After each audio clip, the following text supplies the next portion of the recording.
Hello mga idol. Dito tayo ngayon sa Cebu. First time kong naming dumaan dito sa pinakamahabang tulay sa Pilipinas. Dati kasi yung pinakamahabang tulay dun sa may San Juanico Bridge. Ngayon yung bago, ito yung pinakamahaba na. So ito mga guys, nakita niyo yun ano. Bali, buti yung bait si kuyang driver. Napakiusapan ko na ano, baka pwedeng dumaan dyan sa tulay, may experience man lang yung bagong tulay. Ayun, pumayag siya, sabi niya sige ikot natin kayo para ano. Napakabait ni kuya, good luck sa'yo kuya, napakabait mo. So yan mga idol, dito tayo dadaan muna tayo sa ilalim ng tulay ng Cordaba papuntang Lapu-Lapu kasi maaga kami nagpunta dun sa flight namin dahil sobrang init, medyo malamig sa airport kaya doon na kami magtatambay. So yun, dito tayo idol sa ilalim ng pinakamahabang tulay. Bali ang gagawin ni kuya, pupunta kami doon sa pinakapaanan ng tulay. Bali magmaniobra lang siya doon sa may bandang SM, yung pinakamalaking SM din dito sa Cebu. Ayan. So unod lang kayo mga idol, napaganda yung tingnan yung bagong tulay na gawa nung ano, panahon ni Presidente Duterte. Ito mga idol, ang haba pala ng tulay na ito ay nasa 8.9 kilometers. Napakahaba, di ba mga idol? Kaya subukan natin dumaan dito. Napaganda yung tanawin dito, sobrang init pero parang nawawala yung init sa nakikita natin. So ayan mga idol, panoorin nyo lang hanggang dulo. Sana maka-experience kayo dito mga idol. Dito sa tulay na to pwedeng dumaan dito yung mga nagbabike o kaya nagja-jogging kasi meron siyang daanan sa may gilid. Mamaya papakita ko sa inyo mga idol kung saan lagay yung daanan ng bike at saka yung mga gustong maglakad lang. Parang ginaya dun sa ibang bansa na napapanood natin sa Netflix. Ayun mga idol, nakita kayo may parang ano, tore yung ginagamit sa cheese. Malapit na tayo sa SM. Ayun, may nakita niyo yung may parang mataas na nakatayo. Ayun yung parang SM Tower yata yan. Yan yung pinaka SM mga idol.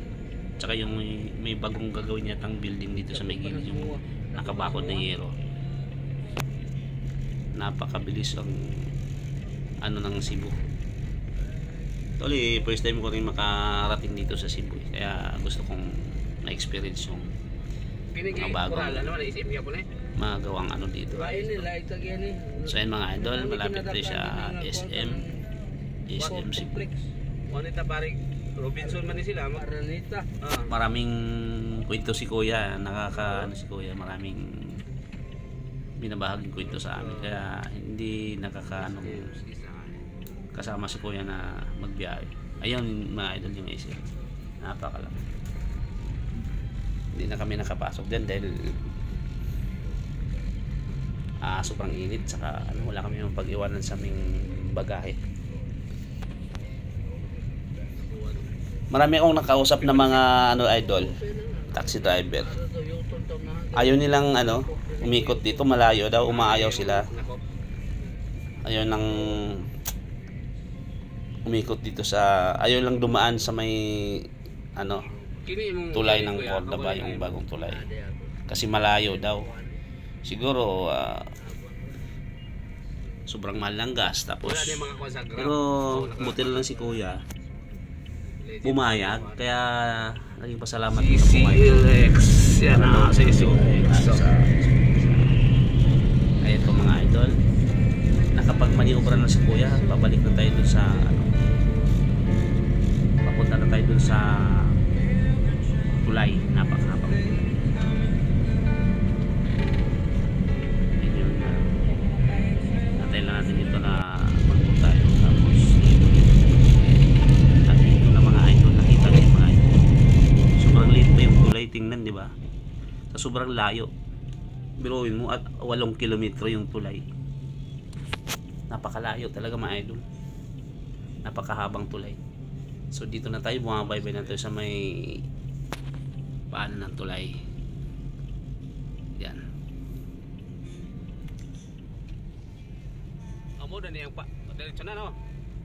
Oo, siya. Sabi ko lain niya. Ayun oh. Dire-diretso na yung takbo natin. Sa may bandang gilid, makikita mo yung dagat, napakaganda. At saka yung mga isla sa sa kabilang ano, isla ng Bohol yan eh. Maraming isla dito. Parting Visayas. At saka bukod dun sa mga islang iba, meron pang maliliit na isla na malapit dito sa mismo sa Cebu. Ano yung pinagtayuan ng mga pundasyon ng tulay, doon sila kumukuha ng ano, parang pinaka haligi doon sa may maliliit na isla dyan.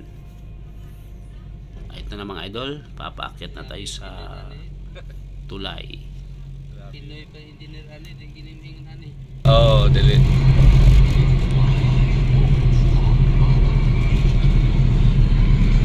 Ayun, agit ani.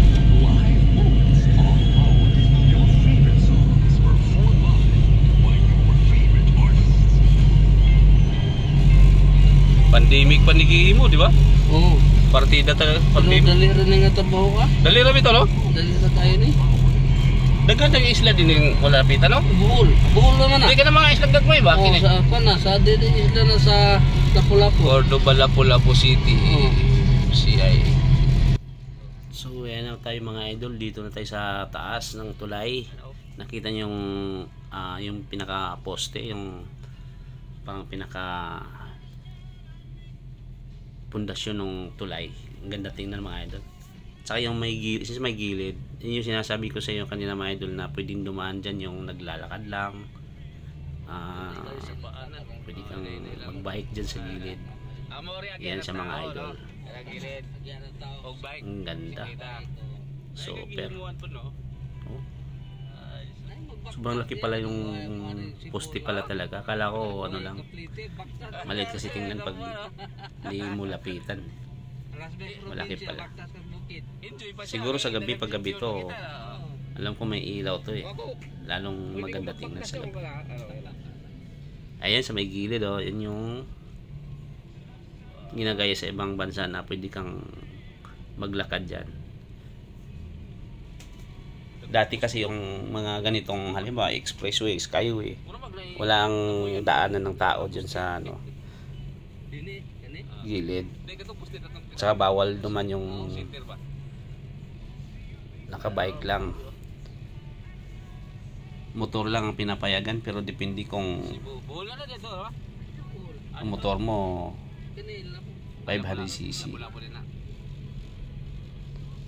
Kaya dito pwede kang maglakad, ano lang, magja-jogging. Siguro sa umaga, sabi ni Kuya sa umaga daw, marami daw nagja-jogging dito eh. Nagbabike. Sulit talagang dumaan dito mga idol oh. Kita nyo oh. Walang traffic, napakaluwag yung daanan. Tsaka yung view talagang mabubusog yung mata mo dito. Oh, malayo pa tayo mga idol. Parang may nakikita akong isla. Malayo, parang maliting na kasi medyo malayo pa eh. Sobrang haba ba naman ng tulay na to. Yun. Sarap dito magbike pag ano. Yung umaga, yung parang papawis-pawis lang. Hanggang dun sa may kabila. Tapos balik ka naman. Perfecto sa mga ano, nag-iinsayo yung mga ano sa sports. Ito yung lugar na magandang ano,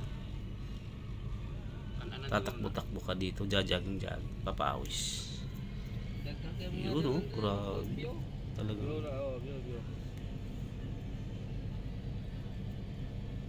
Buti ano, hindi umuulan. Kasi kung nagkataon na medyo maulan-ulan, hindi maganda yung kuha natin. Kaya nga lang, hindi naman uulan, sobrang init naman ng mga idol. Sa bagay, okay lang kasi naka-aircon naman tayo sa sasakyan.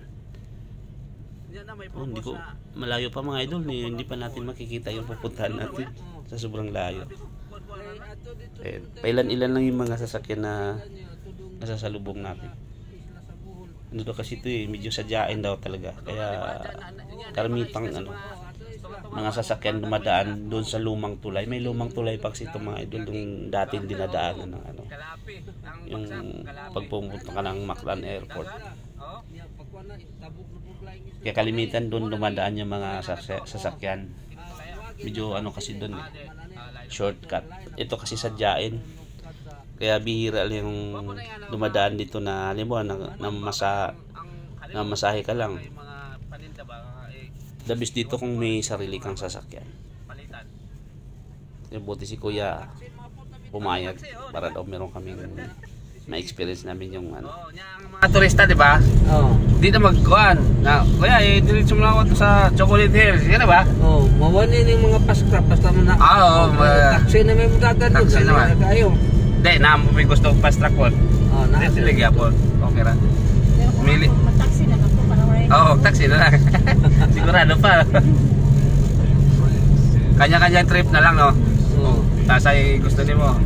Malay mo, balik ang tubo, magaling Ginoo. Oo. Mag-trip to buhon. Oo, di ba? Oo, pwede. Arkilaw na ito si kuya.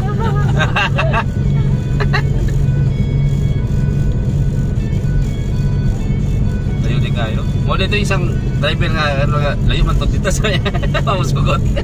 Magignan. Gikan mis. Dito sa Lapu-Lapu pag-abot dire.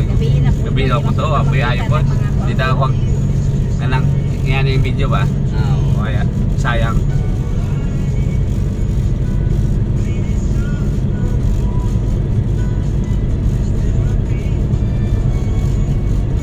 Tinuod dito? Katong api ko binuang ratong pagdugtong. Tinuod na. Kanang basta na plano mutungar nagkalit. Lagi. Basta na plano. Pero gwapo na itong si Digong tato kay murag way dire-diretso ba? Way pating-pating.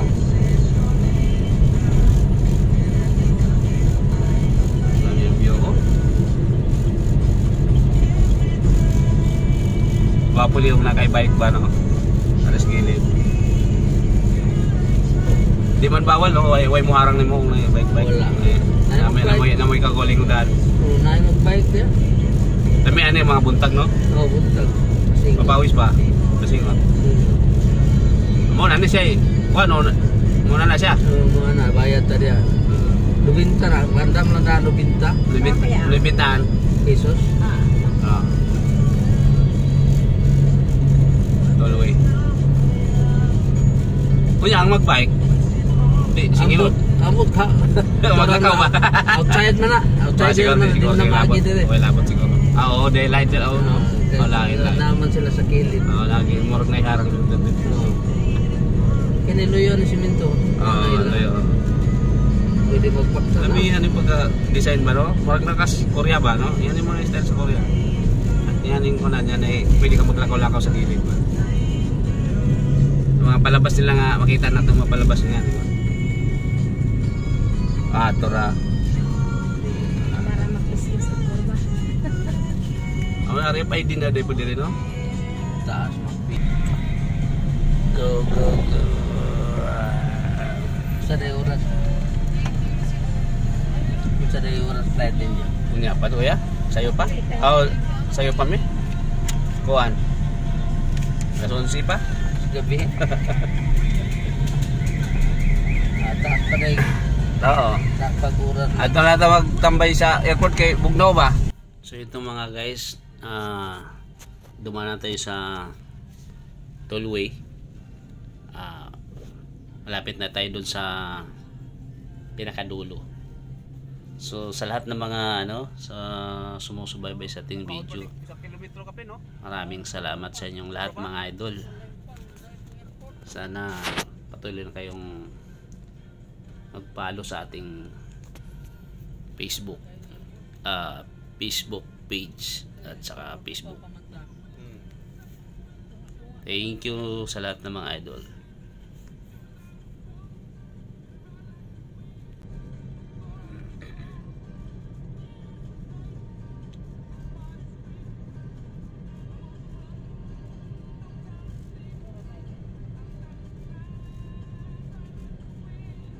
Dia nggak baik kok. Tagaan ganda. Dapi ka sa kabaik sa do. Oo, taga sila. Lapol to Cebu ang angasa sila balik. Oo. Dito ka balik.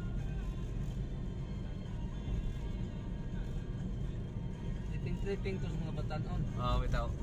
Lami na mag-bike daghan mo ba?